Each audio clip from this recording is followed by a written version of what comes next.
at that time, like I said, when they came to construct the first road in northern Ghana, they came and target where the stone is. And at that time, because of conflict and tribal wars and slavery, communities were not having they were not certain, they were not having peace. So communication to the leaders in those days was a problem. So the contractor came and did his own survey, purposely to construct the first road in northern Ghana. So when the contractor came and started work, he came and met this stone and saw it as a problem on his way. So he pushed it aside just to construct the road. The next day, to continue his work, he came and the stone came back to where it is. Came back to the place that Actually, he pushed it and it came back again. Yes. By itself. By itself, original position. So when he came and saw it the next day, he became surprised. To the extent that he became afraid and left the stone and ran away. But only he got to some point and then advised himself and realized that there are elders. So he came back to the community. This Laraban community. And then gathered the old people and begged them, persuade to them to know what is around the missing stone site. Besides, he's afraid of his life. So the old people saw that they really need help. So they brought them back to where the stone is and introduced here to them as a holy site. God Almighty shower blessings around this area. Why? Because when you look at Ghana as a country, Laraban community here has a first mosque that is set in Ghana. Even the mosque in Larbanga, West Africa as a whole, is counted among the oldest. I'm not saying the first, but also counted among the oldest. Why? Because, you know, Islam as a religion at that time, all know that it's born in Saudi Arabia, around Mecca and Medina. Those days, many others tried their best to spread it to the other world. Thank God, one Ibrahim came direct from that area, Mecca and Medina. At that time, Ibrahim has no business apart from to spread the word of God. God being so great, I think when he set off, this was the place he found himself first, purposely to spread Islam as a religion. So when Ibrahim came here first, at the stone side, there was no road at all. But what happened was that they were already carrying slaves across here. Here was noted as Trans-Saharan route.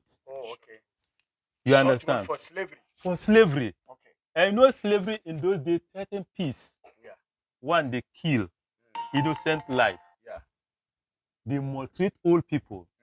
They even rape beautiful girls.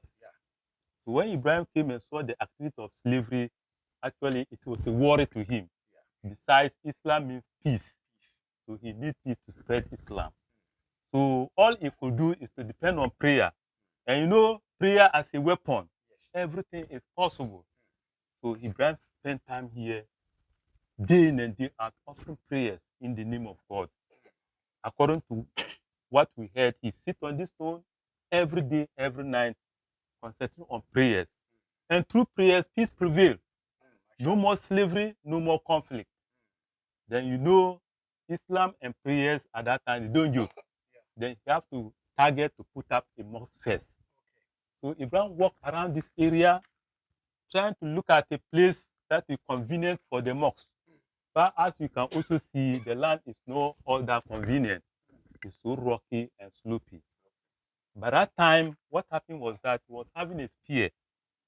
At that time, when you talk of spiritual activities, count the spear addition. Whatever plan ahead of him, you consult the spear. So trying to locate a site for the mosque, he stood by this stone and threw the spear. And trace it. Through the spear? From here. From here? Yes. And trace it. 24 hours, he saw it few distance from here, where they are putting up the Larbanga mosque. According to history, he went there and saw the spear already perched in the middle of the foundation of a mosque.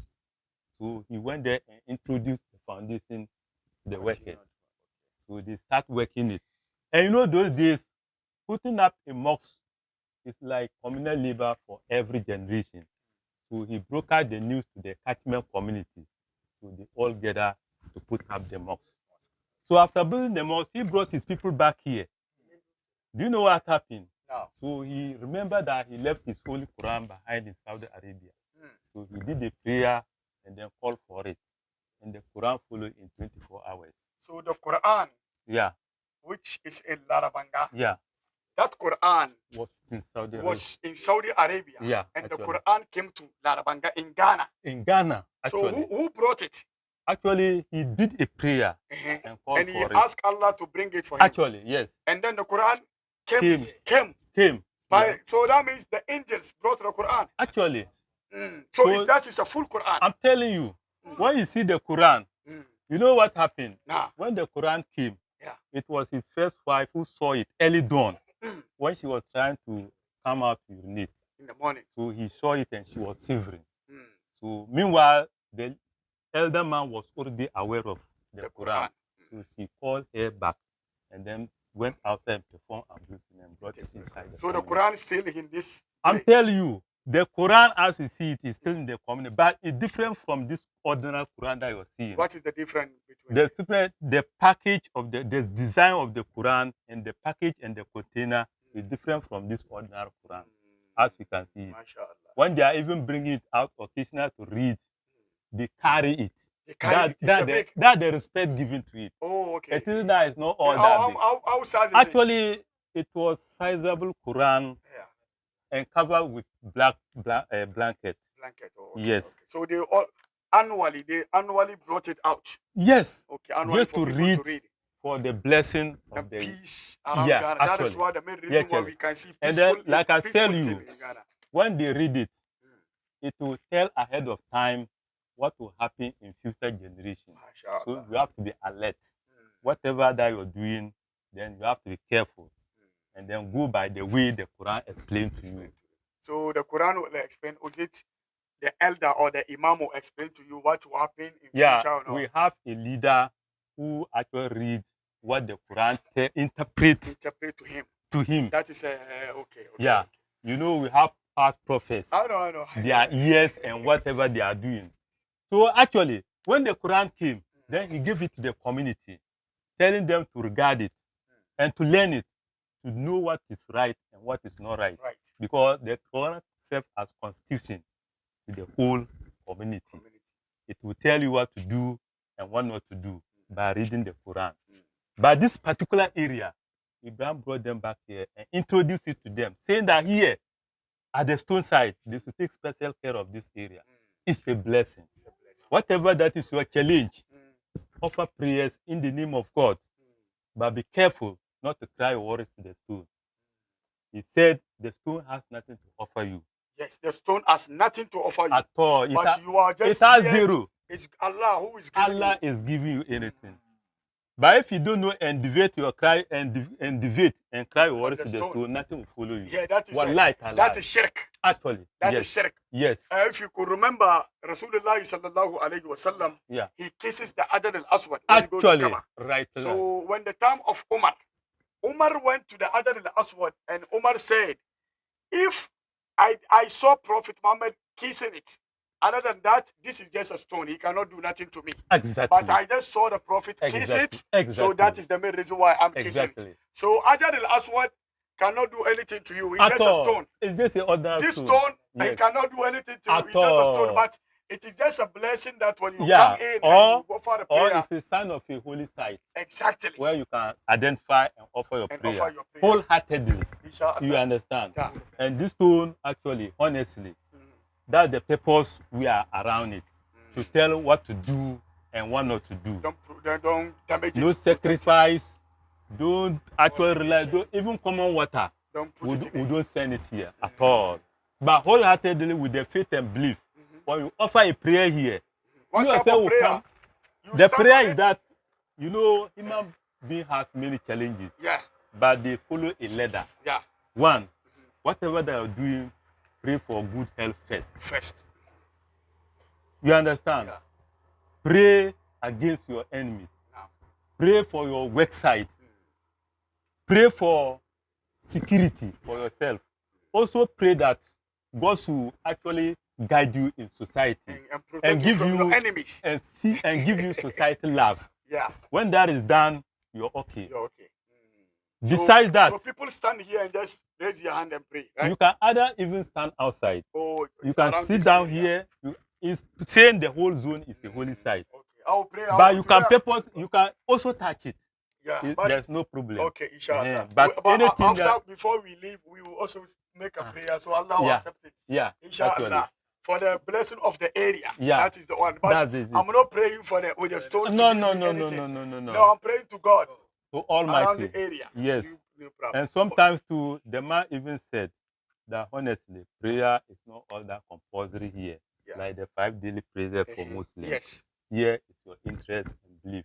Yeah. It is not again discriminatory. Yes. You could be a Christian, Muslim, you could be a Muslim. You know, those days, the way a manner you convince your neighbor, you pull that person to your religion. Exactly. You can become a Christian, you can become a Muslim. So personally, they didn't discriminate. Today, many other discriminating. They don't know about it. Actually. My last question before we offer the prayer is, I heard Abdul Nasser was telling me that if there is an accident in this area. Yeah. Let me tell you. Okay, go ahead. You know, actually, this stone area, we have a lot to talk. In case, even that he asks, there are many. So we only summarize something. Okay. In case you invite questions, we elaborate it our best. Okay. Can like you tell us a little bit? You talk of I first said of here is 7 as protection or security to the whole zone. Because those days, wars and tribal wars and slavery was a business to people. They tried, the brave people, they come and conquer communities, just own it. No government in those days. So at that time, there was a notorious slave raider who was heading toward this side called Samaru Babatu. At that time, according to history, when you hear the name Samaru Babatu, you faint before the man gets to you. Actually, he was so powerful. So when he conquered the western part of the country, Boli side coming towards the northern Ghana, then he reached where the stone is. Under this tree, all his horses were stranded under this tree that you're seeing. I'm telling you, they can't cross at all. 7 days he was here struggling. All he realized was that all the horses were sinking. So he sent delegates to the community, telling Larvan people that actually he heard of Larvan, but it's not planning back towards this area. So they should come and actually show him a place to pass. And they did that. They also came with some elders and then showed him a route to pass. That route is still here. You understand? Yeah. So when he passed that area, that marked the beginning that any horse cannot cross here. It will die. A horse cannot cross here. So a horse cannot come from here and cross. The horse can die. It will die. Automatically it will die. Even as I'm telling you. Yes, there is a route for it. When you venture, even this present Yobon King, when they were installing him, Boli side, passing through here with a horse, he died. Go and ask them and they will tell you. People still try tradition and see. But things really happen. I know, I believe in that. I know. Also, when they did the diversion, you don't know. When they did the diversion, at that time, when they diverted the route around the stone in those days, the road network was still poor in the sense that when you both sides of the road, there were some deep gutters. Accidents used to happen there.